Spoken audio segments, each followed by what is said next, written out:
महाराज रानी सुनीति जब आगे बढ़ी है तो आज उसी समय देवर्षि नारद ने देख लिया।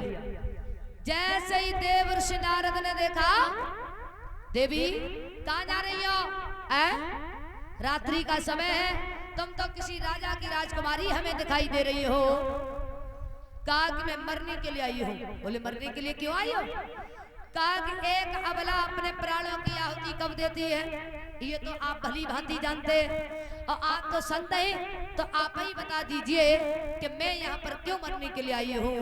तो देवर्षि नारद बोले हैं देवी एक प्रश्न का उत्तर हमें दे दीजिए। क्या?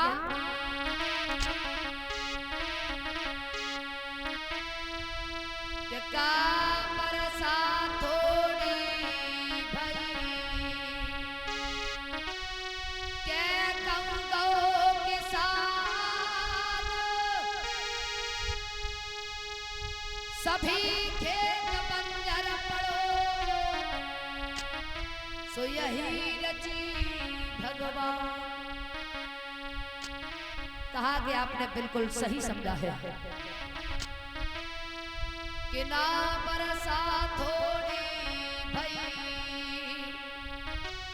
ना कहूँ किसान खेत भी गयो मत नहीं सो सुनियो संत सो जान। कहा मेरे गर्भ से किसी बालक ने जन्म नहीं लिया,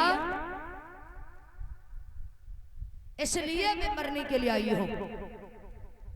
कहा तो जाओ तुम्हारे घर में बड़ा सुंदर बालक पैदा होगा, भगवान का भक्त होगा, जब तक सूरज चांद रहेगा तेरे बच्चे का नाम रहेगा, लौट जाओ। सुनीति हंसने लगी, बोली महाराज हम तो ये जानते थे महात्मा कभी झूठ नहीं बोलते, लेकिन आज समझ में आया कि महात्मा भी झूठ बोलने लगे। देवर्षि नारद बोले अरे मैं कोई ऐसा वैसा महात्मा दिखाई दे रहा हूं? अरे भगवान भी कह गए हैं मोर वचन जाए पड़ जाए फीका, संत वचन पत्थर की लीका। संत का वचन कभी खाली नहीं जाता है, संत का वचन कभी मिथ्या नहीं जाता है। बहुत सुंदर बालक पैदा होगा, लौट जाओ। कहा कि नारद जी इसका मतलब है कि प्रत्यक्ष के लिए प्रमाण की आवश्यकता है, आपको प्रमाण देना पड़ेगा। क्या मतलब? मैंने महाराज की दूसरी शादी करवाई और उनके गर्भ से भी किसी बालक ने जन्म नहीं लिया। 6 मास हो गए हैं मैंने अपने पिया की सूरत को नहीं देखा, घर में बालक कैसे पैदा हो जाएगा? आज सुनीति बोली है महाराज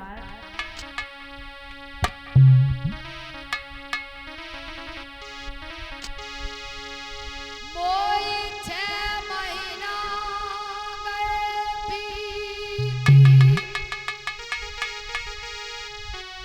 बलम की सूरत लखना है पाई।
श्री सुखदेव जी वर्णन करते हैं कि हे राजन परिषदो,